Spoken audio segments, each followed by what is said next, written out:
جعلنا عاليها سافلها وأمطرنا عليها حجارة من سجيل منضود مسومة عند ربك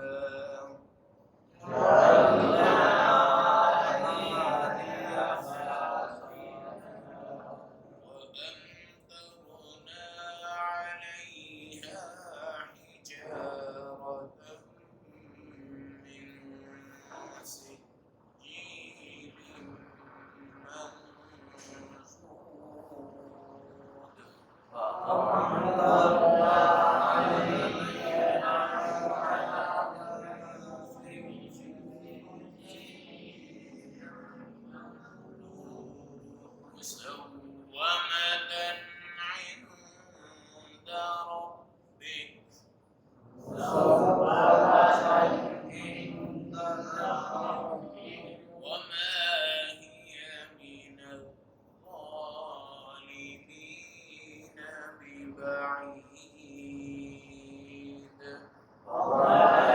هي من الظالمين ببعيد صدق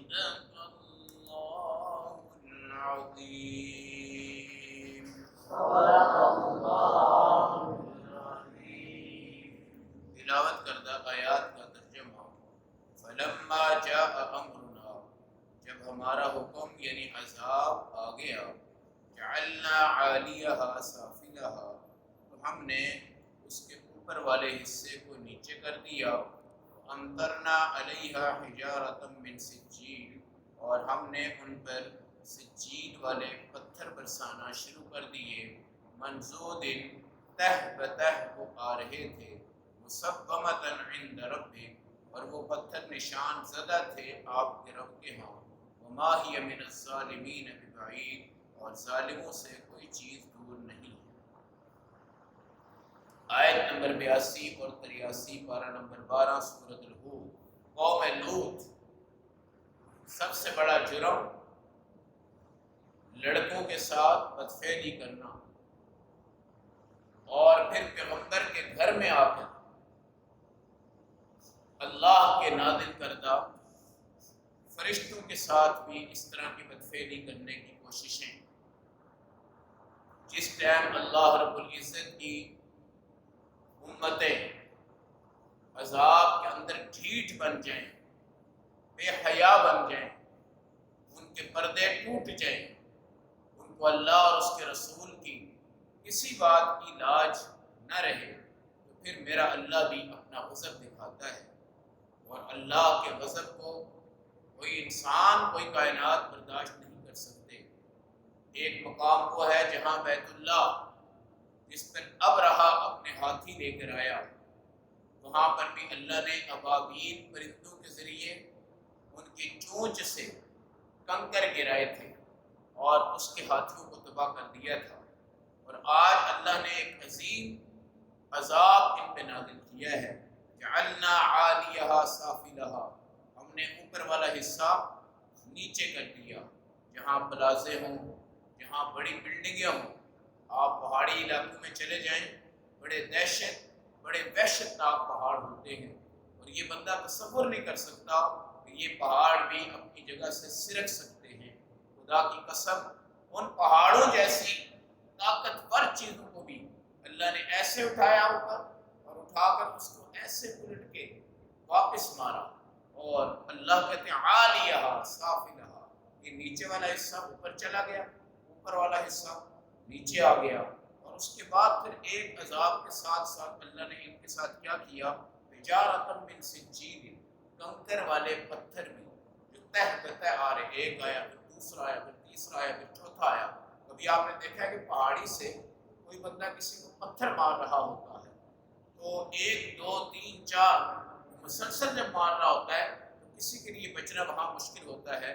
ایک آدھا پتھر وہ مارتا ہے تو بندہ سائڈ پہ ہو سکتا ہے، لیکن اگر وہ تیزی کے ساتھ پتھر برسائے، اور تیزی وہ جو اللہ کی طاقتوں کے ساتھ نیچے آئے، اور وہ پتھر بھی عجیب قسم کے پتھر تھے. مسومہ کہتے ہیں ان پہ عجیب قسم کے نقش و نگار تھے، اور دنیا میں اس جیسے کوئی پتھر، کوئی کنکر نہیں دیکھے گئے تھے. اور وہ ان کے اوپر ایسے پھینکے گئے، بستیاں الٹی، اور اس کے بعد پتھروں کی بارش ہوئی. اللہ ہم سب کو معاف کرے. یہ اوئلے جو ہوتے ہیں تھوڑے سے موٹے ہوں، جہاں یہ برسنا شروع ہو جائے. ہم نے ایک دفعہ تقریباً حافظ آباد کے علاقے میں ایک جگہ پہ یہ اوئلوں کی بارش دیکھی، اتنا موٹا اوئلہ، اور وہ جس ٹائم گاڑی کے شیشے پہ لگا تو وہ ٹوٹ گیا، کسی کے سر پہ لگا تو سر پھٹ گیا، کسی کے شیشے پہ لگا تو شیشہ پھٹ گیا. اور وہ ایسا تھا کہ ممکن نہیں تھا کہ ہم اس سے بچ سکیں، اور ہر چیز اس کی زد میں آئی ہے. اور اللہ رب العزت یہ دکھاتے ہیں بار بار، یہ پتھروں کی بارش بھی قوموں پہ ہوئی ہے، کوئلوں کی بارش بھی قوموں میں ہوتی ہے، کنکروں کی بارش بھی قوموں میں ہوتی ہے. یہ آتش فشاں جو آپ دیکھتے ہیں، یہ پھٹتا ہے، ایک لاوا ہوتا ہے، اور اس کے ساتھ یہ سارے پتھر جو ہے وہ ریزہ ریزہ ہو کر آپ کے گرتے ہیں.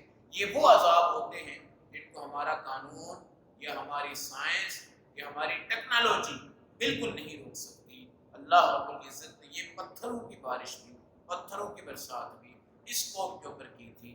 اللہ رب العزت آج اس امت محمدیہ کو، جو کہ اس وقت اپنے گناہوں میں بھرپور انداز سے چل رہی ہے، اور اس وقت اس کی فحاشی بریانی، سوشل میڈیا ہو، ہیرا منڈیاں ہوں، فحاشی کے اڈے ہوں، بریانیت کے اڈے ہوں، کوئی عورت مرد بن رہی ہے، کوئی مرد عورتوں کی مشابہت بن رہا ہے، اور آپس میں ہم جنس پرستی کے یہ لاگو ہیں.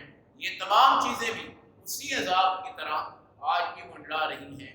کسی بھی ٹائم اللہ کا عذاب اپنے جوش میں آتا ہے تو دنیا کے کناروں میں آتش فشاں پڑتے ہیں، پوری دنیا وہاں سے آگ کے لاوے نکل سکتے ہیں. حضرت نوح علیہ السلام کی قوم پر جو تندور ابل کر آئے تھے، آج وہ بھی عذاب آ سکتے ہیں. یہ عذابوں کے ٹکڑے قرآن میں 1000 آیتوں میں اللہ نے نبیوں کے قصے بیان کیے ہیں، اور یہ قصے ہمارا ڈائجسٹ نہیں ہے، یا کوئی سنڈے میگزین نہیں ہے، یا کوئی عام اشتہاری خبریں نہیں ہیں.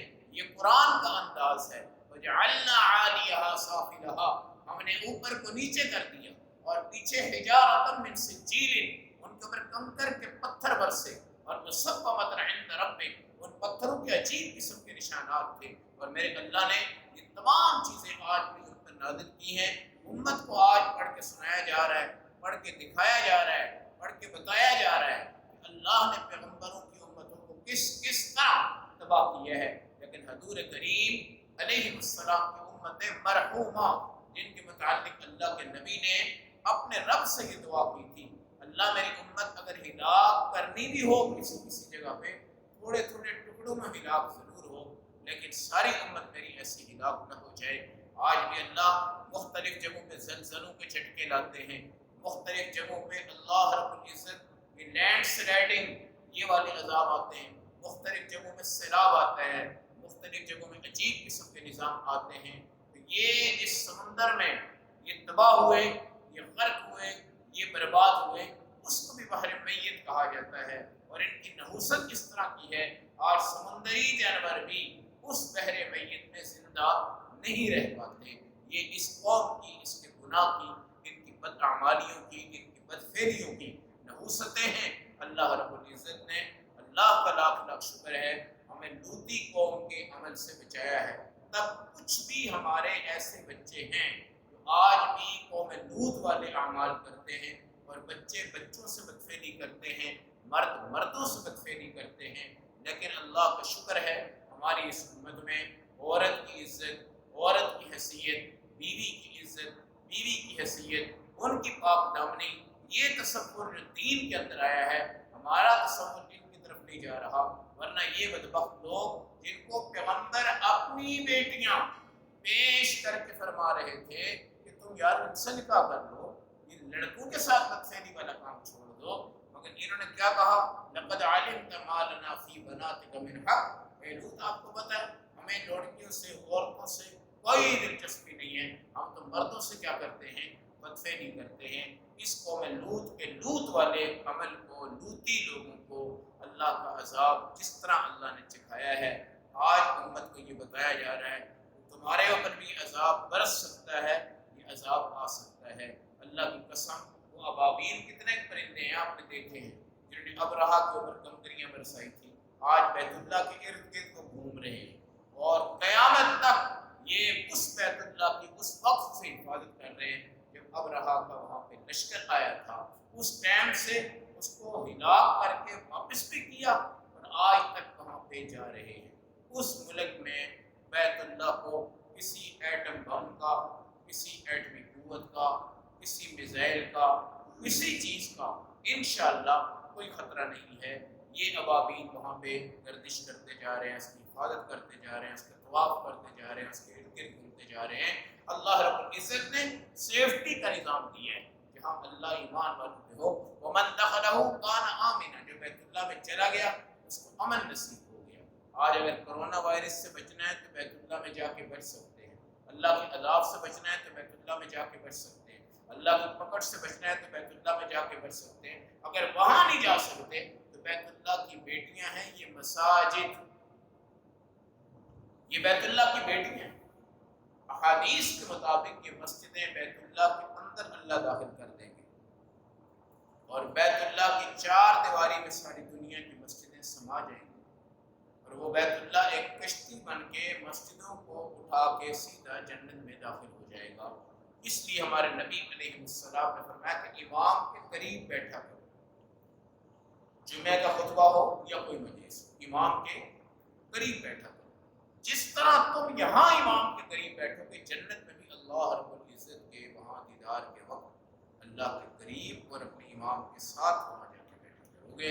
اللہ ہم سب کو یہ امتوں کے عذاب جو پڑھ کر بھی اور سن کر بھی ہمیں معلومات میں حاصل ہوتے جا رہے ہیں، اللہ ہم سب کو ان کی طرف توجہ کرنے کی توفیق عطا فرمائے، اور اس قسم کی برائیاں اللہ کسی بھی وقت ہم پہ عذاب فرما سکتے ہیں، اللہ ہماری حفاظت